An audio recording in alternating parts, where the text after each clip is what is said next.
waktu SD itu punya penghasilan di angka 1,3 juta waktu itu. Waktu jajan saya masih per hari Rp5.000. Di situ akun saya udah sampai sentuh di 86.000. Di 2019 ini badai banned Instagram mulai terjadi. Akhirnya modal yang tadinya tabungan udah ratusan juta, sisa tinggal 7 juta rupiah, saya balik lagi ke bisnis ikan cupang. Datanglah tahun 2023, itu tinggi banget naiknya, trennya naik sampai 100 kali lipat trennya.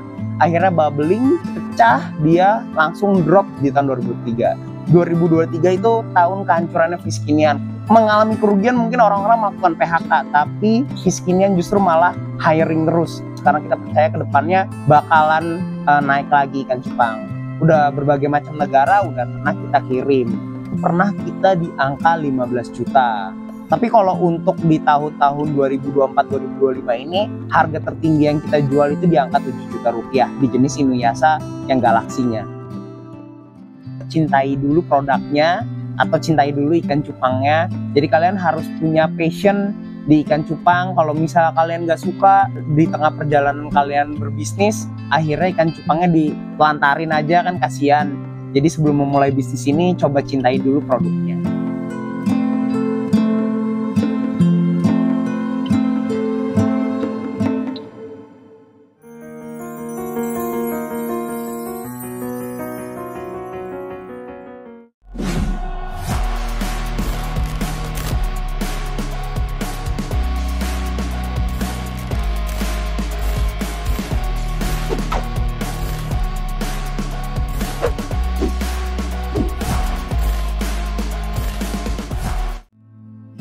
Assalamualaikum warahmatullahi wabarakatuh.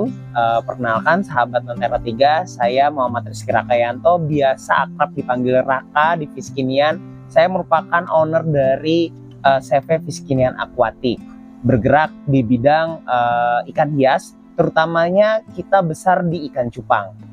Oke, jadi di sini saya bakal menceritakan background saya sendiri di bisnis ikan cupang ini.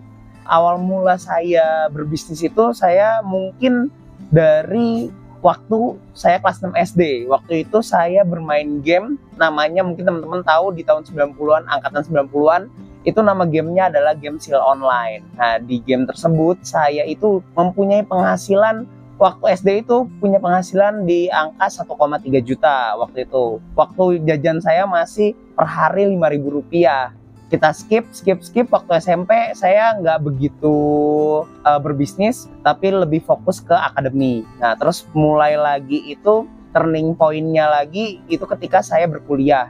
Saya berkuliah itu di bidang perikanan, tapi salah jurusan. Waktu itu jurusannya itu THP atau teknologi hasil perikanan. THP ini itu fokusnya justru di pengolahan ikan seperti file tuna dan lain-lain. Nah, di situ saya merasa saya udah salah jurusan dan akhirnya memutuskan harus mencari opportunity lain. Maka dari itu saya waktu itu membuka jasa game lagi. Waktu itu jasanya ada di Pokemon Go.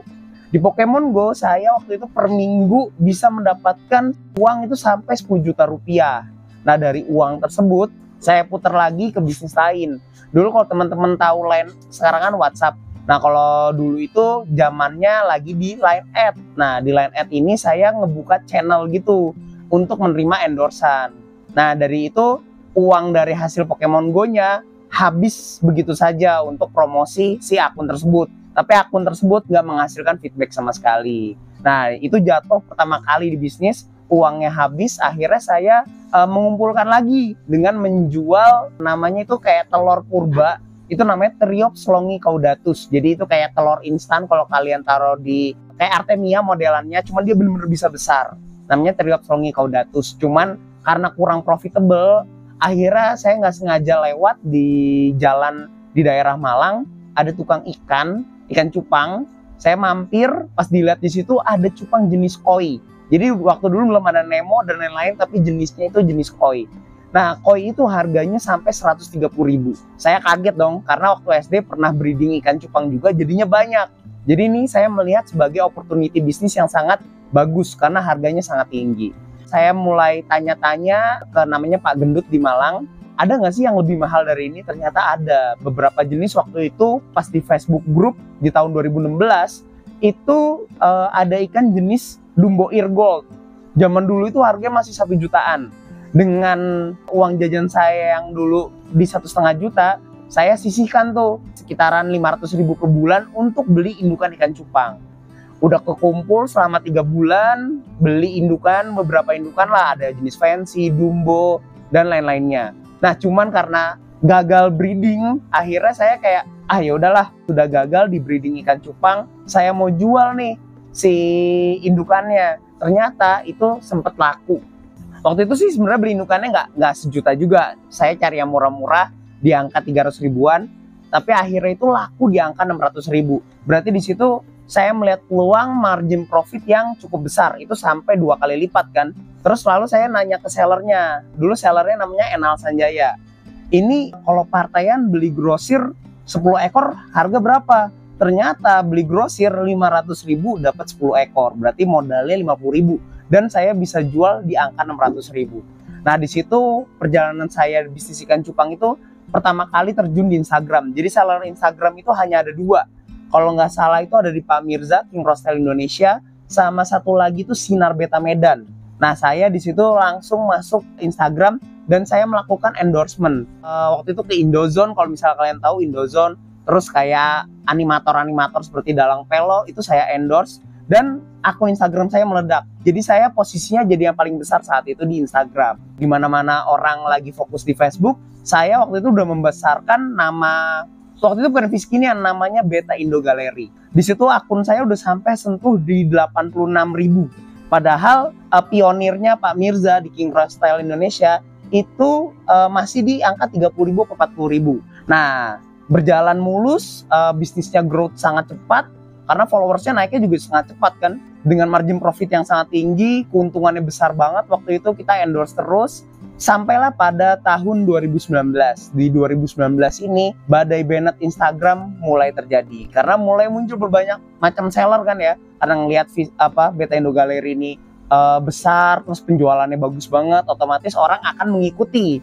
Nah di tahun 2019 ini akhirnya kita kehilangan akun Instagram dan saya sempat vakum di bisnis ikan cupang itu selama 3-6 bulan. Selama 3-6 bulan tersebut, saya juga memulai bisnis, berbagai macam bisnis. Seperti jualan jam tangan impor, terus juga bisnis hijab. Nah, 2 bisnis ini ternyata cukup sulit karena marginnya tipis. Bisa dibilang jualan hijab itu untungnya mungkin kalau mau kompetitif itu di angka 5.000 sampai 10.000 per piece-nya.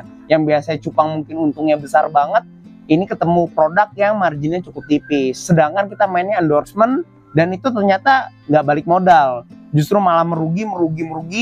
Kalau jam tangan itu untung, tapi ketika kita datengin banyak rusak jam tangannya. Akhirnya modal yang tadinya tabungan udah ratusan juta, sisa tinggal 7 juta rupiah, saya balik lagi ke bisnis ikan cupang.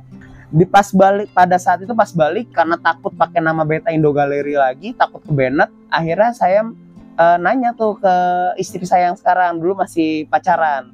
Saya nanya, nama yang oke apa? Waktu itu nama Fiskinian itu terbentuk karena dulu istri saya itu ngefans sama selebgram yang namanya Arif Muhammad. Nah, Arif Muhammad ini punya brand namanya Kekinian, jadi kue yang kekinian. Nah, saya mengikuti inspirasi dari brandnya dia, jadi namanya Fiskinian. Lanjut di tahun 2019 Fiskinian, badai Instagram tetap masih terjadi, jadi akun kita masih sering hilang dari namanya Fiskinian Official, Fiskinian Auction, Fiskinian macam-macam lah pokoknya nama Fiskinian ID dan lain-lain itu ke Bennett terus. Akhirnya kita punya langkah di tahun 2019 itu live di YouTube. Live di YouTube ini kita sempat ragu awalnya. Dulu itu pernah ada yang nyoba, kalau nggak salah si Nyai Beta, nama brandnya lupa, Markas Beta atau bukan. Saya sempat tanya-tanya ke dia. Akhirnya kita coba mulai live di YouTube dengan cara endorsement lagi. Endorse pertama kita itu Panji Petualang, akhirnya langsung boom, subscriber kita naik ke 10 ribuan dan kita bisa berjalan mulus banget di YouTube tanpa ada rintangan sama sekali. Selain itu kita juga tetap nge-build Instagram kita, akhirnya growth, tambah lagi pas Covid cupang naik, plus kita endorsement marketing jalan terus, kita bener-bener naik 10 kali lipat di omsetnya, sampai kita punya tim waktu itu mungkin di belasan orang. Mungkin semuanya terlihat mulus, datanglah tahun 2023 di mana cupang itu bisa kita katakan bubble. Jadi trennya itu naik dari 2019 sampai 2022 itu tinggi banget naiknya, trennya naik sampai 100 kali lipat trennya. Akhirnya bubbling, pecah, dia langsung drop di tahun 2023. 2023 itu tahun kehancurannya Fiskinian karena untuk pertama kalinya Fiskinian itu mengalami kerugian berbulan-bulan. Selama setahun itu kalau nggak salah 6 bulannya itu mengalami kerugian. Pokoknya total 1 tahun itu mengalami kerugian. Tapi kita percaya bahwa cupang itu bakalan tetap ada trennya. Karena dari saya kecil cupang itu nggak pernah ada matinya. Jadi saya benar-benar percaya ke ikan cupang dan saya all in di ikan cupang. Aset saya jual dan saya tambah lagi ke bisnis. Mengalami kerugian mungkin orang-orang melakukan PHK, tapi Fiskinian justru malah hiring terus. Kita nambah tim terus karena kita percaya ke depannya bakalan naik lagi ikan cupang. Alhamdulillah di tahun 2024 tren ikan cupang udah membaik, tim juga makin banyak. Kita alhamdulillah tim saat ini udah sampai 37 orang dan masih berkembang terus.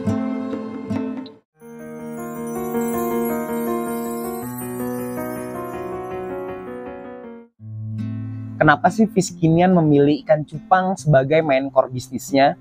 Karena saya melihat dari berbagai macam jenis ikan cupang tuh termasuk yang paling mudah di pengirimannya.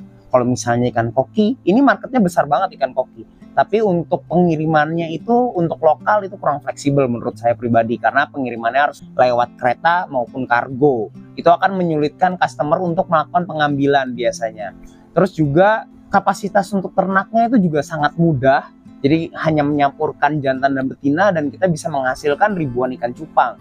Nilai ekonomisnya juga bisa dibilang bagus banget dan gelap. Karena dengan jenis yang sama, ikan cupang itu harganya bisa berbeda-beda. Contoh blue rim, ada yang harga 20.000, ada yang harganya puluhan juta. Nah, disinilah kita bisa memainkan harganya karena kita menguatkan dari sisi brandingnya. Ketika brandingnya kuat, otomatis ikan cupang jenis apapun bisa kita jual. Ya mungkin di ikan-ikan lain ada ya, tapi biasanya kebanyakan mengarah ke arah kontes. Tapi di ikan cupang itu nggak mesti ngarah ke arah kontes. Justru di sektor penghobinya itu marketnya justru lebih besar lagi dan harganya jauh lebih tinggi. Oke, jadi kalau untuk konsep Fiskinian sendiri, farmnya itu seperti apa? Kita memakai konsep semi outdoor karena sebenarnya mungkin beberapa jenis ikan cupang itu masih membutuhkan cahaya matahari. Kita ada 2 farm, ada farm atas dan farm bawah. Keduanya itu pakai konsep semi outdoor. Tapi untuk farm atas itu seperti lokalan Indonesia. Sedangkan untuk farm bawah kita meniru dari konsepnya Thailand untuk efisiensi tempatnya. Nah, kalau misal cupang yang lagi tren di Indonesia itu kebanyakan kalau di kita itu di jenis long fin, andalan kita. Kebanyakan seller itu bermain di jenis short fin. Karena memang untuk perawatannya, dari segi perawatan short fin itu jauh lebih mudah. Tapi untuk kecantikan, untuk hias, itu menurut saya pribadi yang paling diminati oleh banyak penghobi pemula, itu justru di jenis long fin. Long fin itu ada macam-macam, mungkin half moon double tail, atau half moon dumbo ear.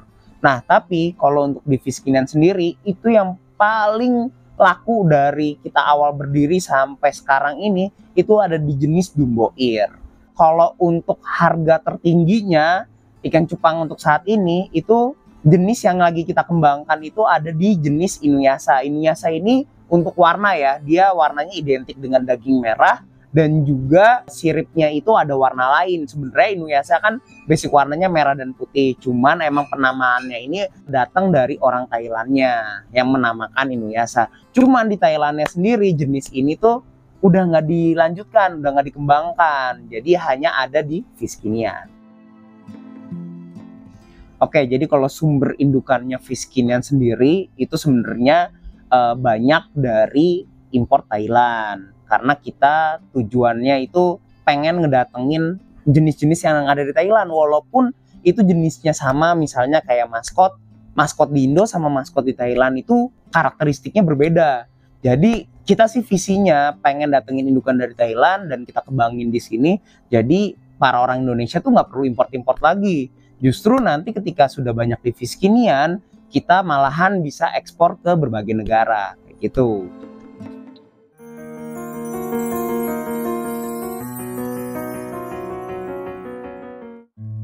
Oke, kalau untuk pakan di Fiskinian itu beraneka ragam. Misalnya di Farmatas kita pakai cacing sutra, cacing beku, sama kutu air. Kalau di farm bawah itu sedikit berbeda. Dia lebih fokusnya menggunakan kutu air dan telur. Oke, jadi hal-hal yang perlu diperhatikan dalam mungkin memulai usaha ikan cupang atau mau memelihara ikan cupang, itu yang pasti menurut saya yang paling penting, jangan memberi pakan berlebihan. Kebanyakan para penghobi sini mikir, harus ngasih makan sebanyak-banyaknya. Nah ini yang pemikirannya salah, karena cupang itu kan nggak pakai filtrasi. Jadi otomatis kualitas airnya gampang banget rusak. Jadi kalau misalnya kasih makan banyak, terus ada sisa, otomatis kualitas air jadi jelek dan ikannya pasti sakit dan mati. Terus juga yang kedua, pergantian air. Ini juga kalau misal dipikir sesering mungkin kayak setiap hari, menurut saya juga nggak bagus. Itu balik lagi ke karakteristik dari si airnya. Ada juga di farm kita yang perlu pergantian air itu hanya seminggu sekali, lebih bagus. Jadi lebih lama lebih bagus. Ada juga yang harus 2 hari sekali diganti. Gitu. Oke, jadi untuk target market Fiskinian sendiri itu sebenarnya kita fokusnya itu justru di lokal, karena 90% revenue kita itu dari lokal, sisanya mungkin ekspor. Sebenarnya Fiskinian sendiri itu di tahun 2017 justru malah lebih ke ekspor. Kita itu pertama kali itu justru ekspornya seringnya ke USA, bahkan kita punya partner perusahaan di USA pada tahun 2018-an. Nah cuman karena menurut saya marketnya itu nggak bisa growth. Sebenarnya sih besar marketnya ini, cuman kita emang pandainya di marketing lokal. Jadi untuk marketing di luar negeri itu rada kurang. Jadi kita memutuskan fokus kita itu di lokalan saja. Gitu. Jadi kalau misalnya kita udah pernah ngirim kemana aja, kita dari tahun 2017 itu udah pernah kirim ke US, Europe itu kita udah pernah Prancis, terus Jerman, Kanada, terus juga pernah Brazil, Thailand, Singapura, Malaysia, Brunei, terus juga pernah Jepang, Korea, Cina, udah berbagai macam negara udah pernah kita kirim.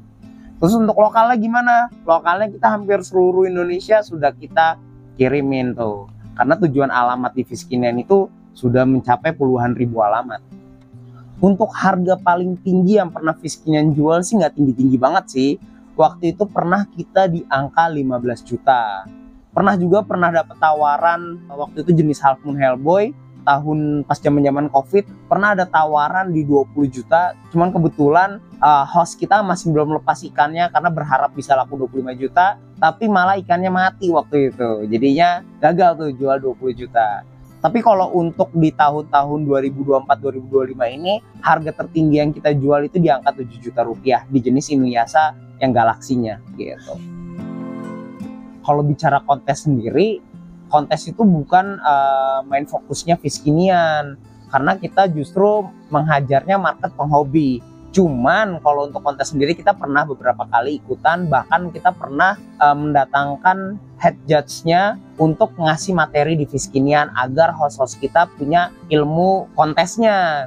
Kita juga pernah ikutan, cuman hasilnya memang kurang memuaskan. Tapi justru banyak customer kita yang belanja lewat live itu sering ngasih kabar kalau ikan-ikan dari Fiskinian itu banyak yang flashing 1, 2 maupun 3.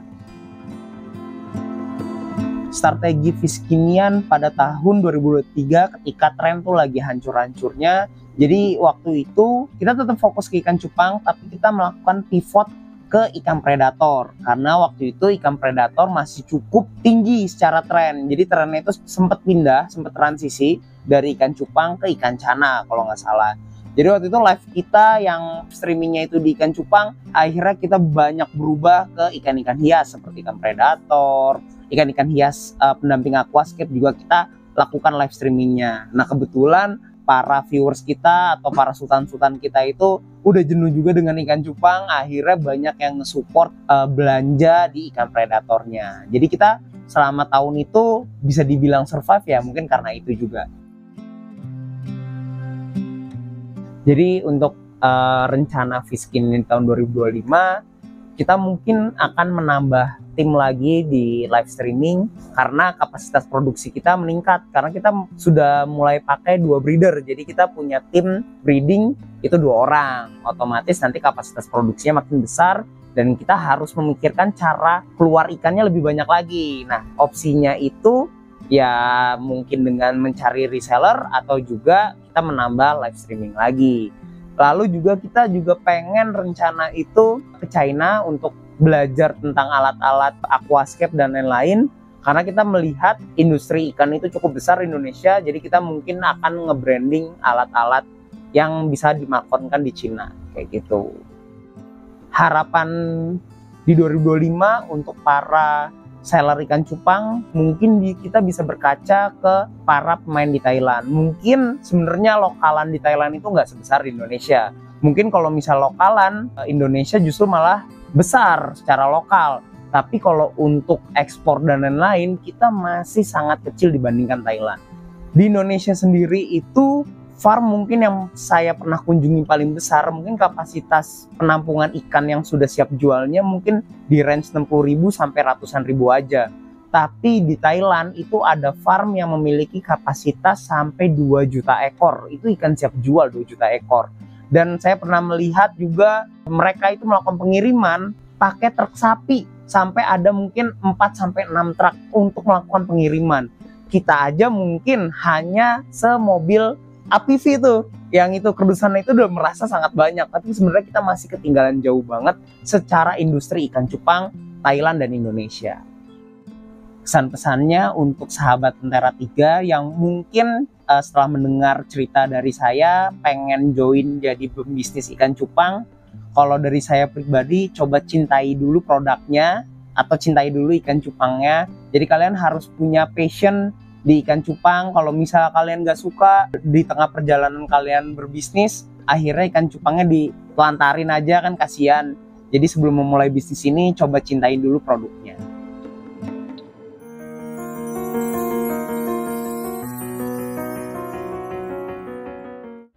Oke, sahabat Tentera 3, kita bakalan farm tour dan ngasih tahu pekerjaan tim kita pada ngapain aja sih. Yuk, kita lihat yuk.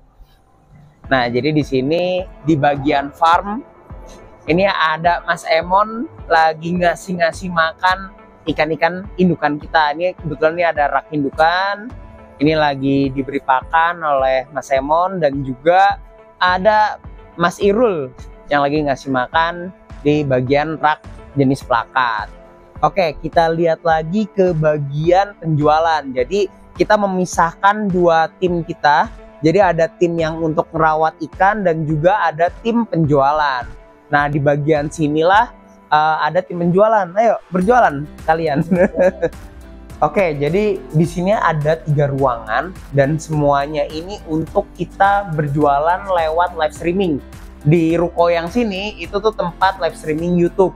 Jadi ada ruangan 1, ruangan 2, ruangan 3 itu berjualan di live YouTube semua. Kalau misal mau lihat gini kurang lebih. Satu ruangan itu diisi oleh 3 orang. Jadi ada hostnya nih yang jualan, ada adminnya bagian rekap-rekap, sama helpernya biasanya untuk ngambilin requestan dan penyiapan ikannya. Oke, jadi kalau untuk bagian sini ini ruangan untuk live streaming TikTok. Yang di sini juga TikTok, tapi dia khusus untuk live aksesoris. Nah, ini dia. Nah, jadi ini kita lagi berjualan aksesoris, kita pakai green screen karena kita nanti ada editannya tuh pas lagi live streaming. Nah, untuk tim aksesoris ini kita berjualan dari jam 9 sampai jam 7 malam ya? Oh, jam 6 ya? Oke, jadi kalau ruangan ini itu tempat para admin. Di sini tuh terdiri dari ada admin marketplace, cuman lagi pada istirahat nih, ada admin marketplace, ada admin yang sentral. Kalau ini konten kreator kita, sekalian editor juga dia. Oke, jadi tim berikutnya ini ada dari tim tim packing marketplace kita nih, marketplace Fishkinian. Jadi di sini ada Mas Sayang dan Mas Ulo. Dia full tuh dari 9 to 5 packing, nggak berhenti terus nih. Terus berikutnya lagi ini ada ruangan berikutnya. Ini tempat manajemennya Fishkinian. Jadi CEO-nya, terus untuk head marketing sama human resource di sini. Gitu. Nah, lalu di sini ada tim ikan hias, itu orang-orangnya tuh. Jadi ada yang tugasnya merawat ikan, ada juga yang hostnya untuk berjualan aksolot, ikan koki, sama ikan gapi, dan ikan-ikan hias lainnya.